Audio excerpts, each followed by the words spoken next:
ప్రధానంగా 5 సంబంధించినటువంటి ఏవైతే ఉన్నాయో 5 సంతకాలు ఆంధ్రప్రదేశ్ గతిని ఏ విధంగా మార్చబోతున్నాయి, అదే సందర్భంలో ఆంధ్రప్రదేశ్ యొక్క గతిని మార్చే క్రమంలో ప్రభుత్వాన్ని వీటి అమలుపరచడానికి ఉన్నటువంటి సవాళ్ళు ఏంటి?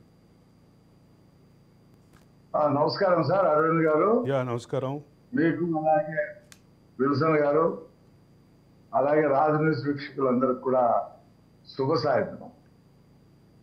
ఇవాళ చంద్రబాబు నాయుడు గారు ఆంధ్రప్రదేశ్ ప్రజల అభిమానాన్ని చూరుకునేటువంటి 5 సంతకాలు పెట్టారు.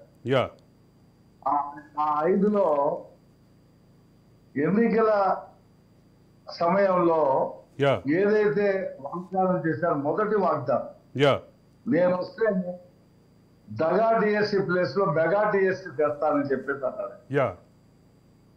దానికి సంతకం చేశారు. అంటే ఈ ఎన్నికల్లో ఫలితాలు వచ్చినటువంటి 4వ తారీఖు నుంచి ఇవాళ 13వ తారీఖు, ఈ 6 రోజులు అధికారులు కసరత్ చేశారు.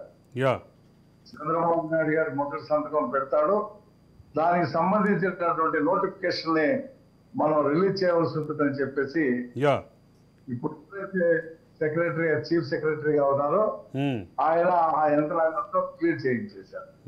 అయితే ఎన్నికల సమయంలో ఇంకో సమస్య వచ్చింది, ఇది ల్యాండ్ టైటిలింగ్ యాక్ట్. నేను 2వ సంతకం చెప్తాను దాని మీద అన్నారు. అదేముంది, బిల్లు విత్డ్రా చేసుకుంటారు. రేపు అసెంబ్లీ సమావేశాలు ప్రారంభమైన తర్వాత ఆ బిల్లు విత్డ్రా చేసేస్తారు. ఎందుకంటే అది ఏం పైకి ఎక్కడికి వెళ్ళలేదు, జగన్మోహన్ రెడ్డి గారు లోకల్ గా చేశారు కాబట్టి అది విత్డ్రా చేసేస్తారు. దాంతో ఆస్తి ఉన్నటువంటి ఆస్తి ఉన్నవాళ్ళు ఊరట పొందుతారు. మొదటిది నిరుద్యోగులకి సంబంధించింది, 2వ ఆస్తి. 3 చెప్పినట్టుగానే ఏప్రిల్ 1వ తారీఖు నుంచి 4,000 పెన్షన్ మీద సంతకం పెట్టి, అంటే జూలైలో 7,000 రూపాయలు పెన్షన్ ఇచ్చేటువంటి పరిస్థితి చెప్పిన మాట ప్రకారం సంతకం పెట్టారు. ఇకపోతే 4వది, ఈ రాష్ట్రంలో పేదవాడికి పట్టడము పెట్టాలని 5 రూపాయలతో కడుపు నిండా మంచి ఆహారం హైజానిక్ పద్ధతిలో పెట్టినటువంటి అన్నా క్యాంటీన్ని జగన్మోహన్ రెడ్డి మూసేశాడు. మేము తెరుస్తామని చెప్పి ప్రయత్నాలు చేస్తే పోలీసులతో కొట్టించడం, అరెస్ట్ చేయటం, ఆ అన్నం ఏదైతే ఆహార పదార్థాలు ఉంటాయో పోలీసులు నేలకేసి ఇసట్టడం లాంటివి కూడా మనం చూసాం. అయినప్పటికీ రాష్ట్ర వ్యాప్తంగా మా పార్టీ నాయకులు సొంత డబ్బులతో ఖర్చుతో కొన్ని చోట్ల అన్నా క్యాంటీన్లు నిర్వహిస్తా ఉన్నారు. ఇప్పుడు ప్రభుత్వమే తిరిగి అన్నా క్యాంటీన్ని పునరుద్ధరించడానికి 4వ సంతకం పెట్టారు. ఇకపోతే 5వ సంతకం, మీరు చెప్పినట్టు ఒక వినూత్నమైనటువంటి పద్ధతిలో స్కిల్ సెన్సెస్, అంటే అసలు ఎవరి దగ్గర ఏ స్కిల్ ఉంది, ఎవరు ఏ స్కిల్ కి ఉపయోగపడతారనేటువంటి ఒక సర్వే చేసి వాళ్ళకి వాళ్ళు ఉన్నటువంటి దాని ఆ మెరిట్స్ ని తీసుకొని వాళ్ళని ఉపయోగించుకోవడం, కంపెనీలకు చెప్పడం, ఎవరైతే స్కిల్ లోపాలు ఉంటాయో వాళ్ళకి స్కిల్ డెవలప్మెంట్ కార్పొరేషన్ లో ట్రైనింగ్లు ఇచ్చి, వాళ్ళకి తర్ఫీదు ఇచ్చి వాళ్ళని సరైనటువంటి పద్ధతిలోకి తీసుకురావడం అనేది చాలా గొప్ప విషయం.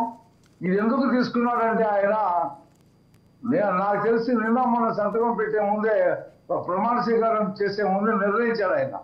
ఏంటంటే మేము సంవత్సరానికి 4 లక్షల ఉద్యోగాలు, 5 సంవత్సరాల్లో 20 లక్షల ఉద్యోగాలు ఇస్తామని చెప్పి యువతకి చెప్పాం.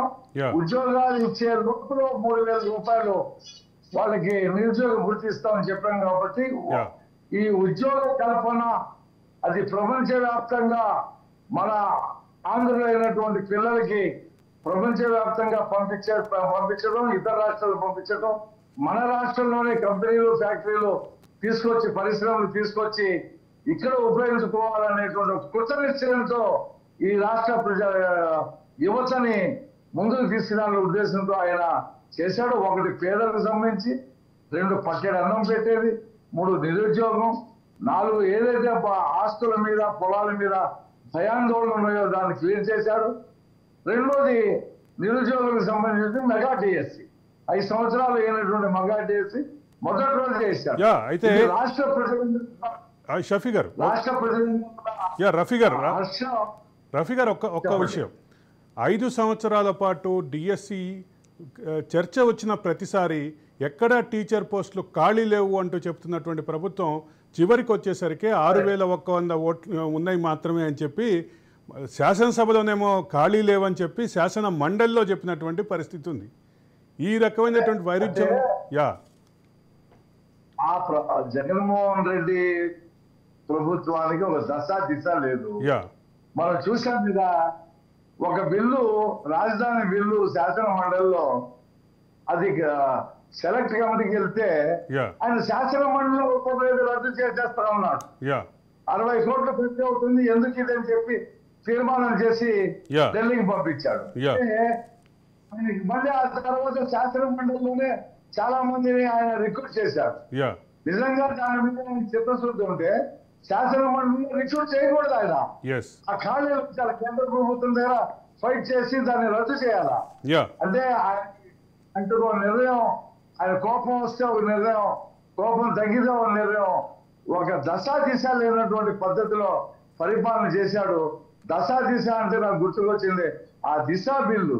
21 రోజుల్లో శిక్షలు వేసేస్తాను, నేను వాళ్ళని శిక్షిస్తానని చెప్పేసి ఆ అసెంబ్లీలో చెప్పడం, ఆ అమ్మాయి ఎలాగా చనిపోయిందో కూడా తెలియకుండా ఆ టోల్ గేట్ దగ్గర 2 వీలర్ వేసుకొచ్చిందని చెప్పారు. 2 వీలర్ టోల్ గేట్ లో ఎవరు ఆఫరు, కారు ఉంటేనే అక్కడ ఇది కట్టవలసినటువంటి పరిస్థితి ఉంటుంది. అంటే ఒక అవగాహన లేకుండా ఒక పిచ్చోడి చేతిలో రాయి పెట్టినట్టు ఆ మాట్లాడాడు ఆ రోజున. మళ్ళీ అది కేంద్రం రిజెక్ట్ చేస్తే ఇంతవరకు దాని మీద జవాబు లేదు. మళ్ళీ దానికి ఏదో సాఫ్ట్వేర్ తయారు చేసి దిశ యాప్ అని పెట్టి పోలీసులతో బలవంతంగా దాంట్లో చేర్పించడం గందరగోళమైనటువంటి పరిస్థితిలో ఆయన పరిపాలన చేశాడు.